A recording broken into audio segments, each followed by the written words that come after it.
Left right centre ವಿಶೇಷ ಕಾರ್ಯಕ್ರಮಕ್ಕೆ ಸ್ವಾಗತ. ಇವತ್ತು ಇಡಿ ಚಾರ್ಜ್ ಶೀಟ್ ಏನು ಸಲ್ಲಿಸಿದೆ ನ್ಯಾಷನಲ್ ಹೆರಾಲ್ಡ್ ಪ್ರಕರಣದಲ್ಲಿ ಸೋನಿಯಾ ಗಾಂಧಿ, ರಾಹುಲ್ ಗಾಂಧಿ ವಿರುದ್ಧ ಮತ್ತು ಗಾಂಧಿ ಕುಟುಂಬದ ಮಿತ್ರರಾದ ಸುಮನ್ ದುಬೆ, ಸ್ಯಾಮ್ ಪಿತ್ರೋಡಾ ಹೆಸರು ಕೂಡ ಚಾರ್ಜ್ ಶೀಟ್ನಲ್ಲಿ ಉಲ್ಲೇಖ ಆಗಿದೆ. ನ್ಯಾಚುರಲಿ ಕಾಂಗ್ರೆಸ್ನ ಕಾರ್ಯಕರ್ತರು, ನಾಯಕರು ಬೀದಿಗಿಳಿದಿದ್ದಾರೆ. ಒಂದು ದುರುದ್ದೇಶಪೂರಿತ ಕ್ರಮವನ್ನು BJP ಮೋದಿ ಸರ್ಕಾರ ತೆಗೆದುಕೊಳ್ತಾ ಇದೆ ಅಂತಕ್ಕಂಥ ಆರೋಪವನ್ನು ಮಾಡ್ತಿದ್ದಾರೆ. ಈ ಬಗ್ಗೆ ಚರ್ಚೆ ಮಾಡಲಿಕ್ಕೆ ನಮ್ಮ ಜೊತೆಗಿದ್ದಾರೆ ಅಶೋಕ್ ಗೌಡ ಅವರು, BJP ವಕ್ತಾರರು. ಅಶೋಕ್ ಗೌಡ ಅವರ ಕಾರ್ಯಕ್ರಮಕ್ಕೆ ಸ್ವಾಗತ. ನಾಗೇಂದ್ರ ಪ್ರಸಾದ್, JDS ವಕ್ತಾರ. ನಾಗೇಂದ್ರ ಪ್ರಸಾದ್ರೆ ಸ್ವಾಗತ. ಸುನಿಲ್ ಕುಮಾರ್, ಹೈಕೋರ್ಟ್ನ ಹಿರಿಯ ವಕೀಲರು, ಅವರು ಕೂಡ ಈ ಕಾರ್ಯಕ್ರಮದಲ್ಲಿ ಚರ್ಚೆಗೆ ಬಂದಿದ್ದಾರೆ. ಸುನಿಲ್ ಕುಮಾರ್ ಅವರೇ ಕಾರ್ಯಕ್ರಮಕ್ಕೆ ಸ್ವಾಗತ. ಸ್ವಲ್ಪ ಹೊತ್ತಿನಲ್ಲಿ ಅಜಿತ್ ಹನುಮಕ್ನವರು ಕೂಡ ಜಾಯ್ನ್ ಆಗ್ತಾರೆ, ಅಲ್ಲಿವರೆಗೆ ನಾವು ಚರ್ಚೆ ಮಾಡೋಣ. ಅಶೋಕ್ ಗೌಡ್ರೆ, ಮೇಲ್ನೋಟಕ್ಕೆ ಕಾಣ್ತಾ ಇದೆ ಮೋದಿ ಸರ್ಕಾರ ಬಂದ ಮೇಲೆ ಸೋನಿಯಾ ಗಾಂಧಿ ಮತ್ತು ರಾಹುಲ್ ಗಾಂಧಿಯನ್ನು, ಇದು ಅವ್ರದ್ದೇ ಕಂಪ್ನಿ. ನ್ಯಾಷನಲ್ ಹೆರಾಲ್ಡ್ ಶುರು ಮಾಡಿದ್ದು ಪಂಡಿತ್ ಜವಾಹರ್ಲಾಲ್ ನೆಹರು. ಅವ್ರದ್ದು ಆ ಕಂಪ್ನಿಯನ್ನು ಕೈಗಿಟ್ಕೊಳ್ಬೇಕು ಅನ್ನುವ ಕಾರಣಕ್ಕೋಸ್ಕರ ಒಂದು ಯಂಗ್ ಇಂಡಿಯಾನ ಫ್ಲೋಟ್ ಮಾಡಿದ್ವಿ ಅನ್ನೋದನ್ನು ಅವ್ರು ಹೇಳ್ತಾರೆ. 37% ಸ್ಟೇಕ್ಸ್ ಇತ್ತು.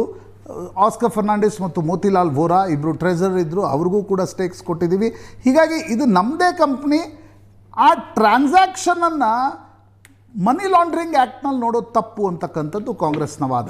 1937 AGL ಫ್ಲೋಟ್ ಮಾಡಿದಾಗ ಆವತ್ತು ನೆಹರು ಅವರು, ಅಂದರೆ ಜವಾಹರ್ಲಾಲ್ ನೆಹರು ಅವರು ಶೇರ್ ಹೋಲ್ಡರ್ಸು 5,000 ಶೇರ್ ಹೋಲ್ಡರ್ಸ್ನ ತೆಗೆದುಕೊಳ್ತಾರೆ.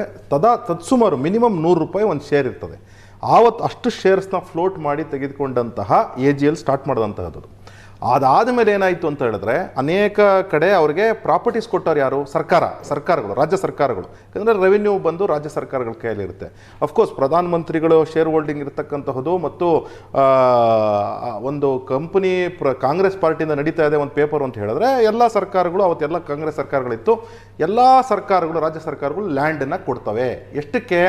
ಎಷ್ಟು ಸಬ್ ರಿಜಿಸ್ಟರ್ ವ್ಯಾಲ್ಯೂ ಇತ್ತು ಅದಕ್ಕಿಂತ ಕಡಿಮೆ ವ್ಯಾಲ್ಯೂಗೆ ಕೊಡುತ್ತೆ. ಎರಡು ವಿಚಾರ.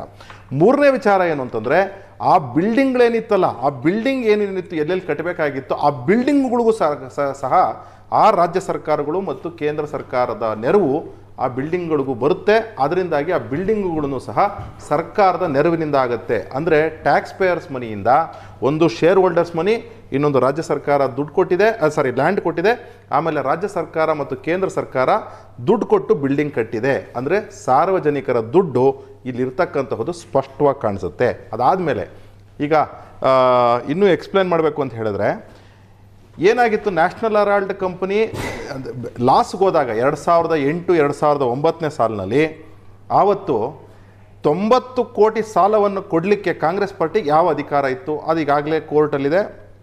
ಕೋರ್ಟಲ್ಲಿ ಇನ್ನೂ ಸಹ ಅದಕ್ಕೆ ವಿಚಾರಣೆ ನಡೀತಾ ಇದೆ. ಆದರೆ ಇವ್ರು ಏನು ಯಂಗ್ ಇಂಡಿಯಾ ಅಂತ ಫ್ಲೋಟ್ ಮಾಡ್ತಾರೆ 2010 ಆವತ್ತು ಏನು ಶೇರ್ಸ್ ತಾವು ಮೊನ್ನೆ ಕ್ಲೀನಾಗಿ ಎಕ್ಸ್ಪ್ಲೈನ್ ಮಾಡಿದ್ರಿ, 37 + 12 ಅಂದರೆ 11.5 ಮತ್ತು ಬೇರೆಯವರೆಲ್ಲರೂ ಶೇರ್ ಹೋಲ್ಡರ್ಸ್ ಇರ್ತಾರೆ. ಆದರೆ ನಿಜವಾದ ಶೇರ್ ಹೋಲ್ಡರ್ಸ್ ಏನಿದ್ರು ಅಂದರೆ, ಉದಾಹರಣೆಗೆ ಶಾಂತಿ ಭೂಷಣ್ ಅವ್ರ ಮಗ, ಶಾಂತಿ ಭೂಷಣ್ ತೀರ್ಕೊಂಡ್ರು ಮೊನ್ನೆ, ಪ್ರಶಾಂತ್ ಭೂಷಣ್ ಮತ್ತು ಒಬ್ಬ ರಿಟೈರ್ಡ್ ಜಸ್ಟಿಸ್ ಏನಿದ್ರು ಅವರುಗಳು, ಇನ್ನೂ 100-150 ಜನ ಶೇರ್ ಹೋಲ್ಡರ್ಸ್ ಇದ್ದರು. ಅವ್ರಿಗೆ ಯಾರಿಗೂ ಸಹ ಶೇರ್ ಕೊಡುವುದಿಲ್ಲ. 1057 ಜನ ಇದ್ರು. ತತ್ಸುಮಾರು. ಅಂದರೆ ಯಂಗ್ ಇಂಡಿಯಾ ಸ್ಥಾಪನೆ ಆದಾಗ 2010 AGL ಸಹ ಶೇರ್ ಹೋಲ್ಡರ್ಸ್ ಯಾರಿದ್ರು ಅದನ್ನು ಎಂಟೈರ್ ಆಸ್ತಿ ನೋಡಿ. ಒಂದೇ ಒಂದು ಹೇಳಬೇಕು ಅಂದರೆ, 5,000 ಕೋಟಿ ಇಡಿ ಅಂತ ಹೇಳ್ತಾ ಇದೆ. ಮಾರ್ಕೆಟ್ ರೇಟ್ ಅದ್ರದ್ದು 20,000 ಕೋಟಿ ಇದೆ. ಇಡಿ ಅವ್ರು ಕೊಡೋದು ಏನು ಗೈಡೆನ್ಸ್ ವ್ಯಾಲ್ಯೂ ಇದೆ ಅದೇ ಕೊಟ್ಟಿದ್ದಾರೆ, ಸರಿ ಇದೆ. ಅದು ಆ ವ್ಯಾಲ್ಯೂನ ಕೇವಲ 50 ಲಕ್ಷಕ್ಕೆ ನಮಗೂ ಇಂಥ ಆಫರ್ ಕೊಡಿ, ನನಗೂ ಕೊಡಿ, ಅಜಿತ್ ಅವ್ರಿಗೆ ಕೊಡಿ, ಪ್ರಶಾಂತ್ ಅವ್ರಿಗೆ ಕೊಡಿ, ಬೇಡ ಯಾರಿಗಾದ್ರೂ ಬೇರೊಬ್ಬ ಜನಸಾಮಾನ್ಯರಾಗಿರ್ತಕ್ಕಂಥವ್ರಿಗೆ ಕೊಡಿ ಇಂಥ ಆಫರ್ನ. ನೀವು 5,000 ಕೋಟಿ ಗೈಡೆನ್ಸ್ ವ್ಯಾಲ್ಯೂ ಇರತಕ್ಕಂತಹ ಕಂಪನಿನ ನೀವು ಕೇವಲ 50 ಲಕ್ಷಕ್ಕೆ, ಯಂಗ್ ಇಂಡಿಯಾ ಕಂಪನಿಯವರು 50 ಲಕ್ಷ ಕೊಟ್ಟರಂತೆ, 50 ಲಕ್ಷಕ್ಕೆ ಇವ್ರಿಗೆಲ್ಲ ಪ್ರಾಪರ್ಟಿ ಟ್ರಾನ್ಸ್ಫರ್ ಆಗುತ್ತೆ. ಓಲಿ ಅದಕ್ಕಿಂತ ತಮಾಷೆ ಅಂದರೆ, ಬಾರಾಕಂಬ ರಸ್ತೆಯಲ್ಲಿ ಒಂದು ಬಿಲ್ಡಿಂಗ್ ಇದೆ, ಪಾಸ್ಪೋರ್ಟ್ ಬಿಲ್ಡಿಂಗ್ ಇದೆ, ಅದರಲ್ಲಿ 12 ಕೋಟಿ ಬಾಡಿಗೆ ಬರ್ತದೆ. 12 ಕೋಟಿ ಅಂತಹ ಒಂದು ಬಿಲ್ಡಿಂಗ್ನ ಕೇವಲ 50 ಲಕ್ಷಕ್ಕೆ ಕೊಟ್ಬಿಡ್ತಾರ. ಇದನ್ನು ಕಾಂಗ್ರೆಸ್ ಕಾರ್ಯಕರ್ತರು ಯಾರಾದರೂ ಎದೆ ಮುಟ್ಟು ನೋಡ್ಕೊಂಡು, ನೈತಿಕತೆ ನಿಮಗೆ ಯಾರಾದರೂ ಕೊಡ್ಲಪ್ಪ ಕಾಂಗ್ರೆಸ್ ಕಾರ್ಯಕರ್ತರಿಗೆ. ಪಾಪ ಹಗಲು ರಾತ್ರಿ ಯಾರು ಅನೇಕ ಜನ ಇದ್ದಾರೆ, ಹಗಲು ರಾತ್ರಿ ದುಡಿತಾರೆ, ಹಗಲು ರಾತ್ರಿ ಕಾಂಗ್ರೆಸ್ ಪಾರ್ಟಿಗೋಸ್ಕರ ತಲೆ ಕೆಡಿಸ್ಕೊಂಡು ದುಡಿತಿರ್ತಾರೆ. ಅಂಥವರು ₹1 ಆ KPCCಗೆ ಹೋದರೆ ಒಂದು ತಿಂಡಿ ಕೊಡಿಸಲ್ಲ, ಒಂದು ಕಾಫಿ ಕೊಡಿಸಲ್ಲ. ಅಂಥವ್ರಿಗಾದರೂ ಕೊಡ್ರಿ. 50 ಲಕ್ಷ ರೂಪಾಯಿಗೆ 5,000 ಕೋಟಿ ಗೈಡೆನ್ಸ್ ವ್ಯಾಲ್ಯೂ ಇರ್ತಕ್ಕಂಥ ಪ್ರಾಪರ್ಟಿ ಕೊಟ್ರಲ್ಲ, ಅದನ್ನು ಸ್ವಲ್ಪ ಅವರೇ ಎಕ್ಸ್ಪ್ಲೈನ್ ಮಾಡಲಿ. ಕಾಂಗ್ರೆಸ್ ಕಾರ್ಯಕರ್ತರು ಇವತ್ತು ಯಾರು ಬಂದು ಪ್ರೊಟೆಸ್ಟ್ ಮಾಡ್ತಾರೆ, ಯಾರು ಬಂದು ಮೋದಿ ಅವ್ರಿಗೆ ಮತ್ತು ಅಮಿತ್ ಶಾ ಅವ್ರಿಗೆ ಯಾರು ಅದಾನಿ ಅಂಬಾನಿಗಳಿಗೋಸ್ಕರ ಬೈತೀವಿ ಅಂತ ಅಂದ್ಬಿಟ್ಟು ಏನೇನೋ ಪೊನ್ನಣ್ಣ ಅವ್ರು ಬರ್ತಾರೆ, ಸ್ವಲ್ಪ ಒಂಚೂರು ಕಾಂಗ್ರೆಸ್ನಿಂದ ಇವತ್ತು ಪೊನ್ನಣ್ಣ ಅವರು ಬರ್ತಾರೆ, ಕ್ಷಣಗಳಲ್ಲಿ ಜಾಯ್ನ್ ಆಗ್ತಾರೆ. ಪೊನ್ನಣ್ಣ ಅವರೇ ಬರಲಿ, Yes. ಪೊನ್ನಣ್ಣ ಅವರೇ ಎಕ್ಸ್ಪ್ಲೈನ್ ಮಾಡಲಿ. Yes. 5,000 ಕೋಟಿ ವರ್ತ್ 50 ಲಕ್ಷಕ್ಕೆ ಹೆಂಗೆ ತಗೊಂತಾರೆ ಅಂತ.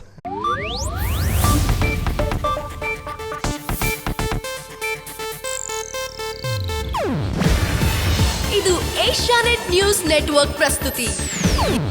ನೀವು ನೋಡ್ತಿದ್ದೀರಾ ಏಷ್ಯಾನೆಟ್ ಸುವರ್ಣ ನ್ಯೂಸ್.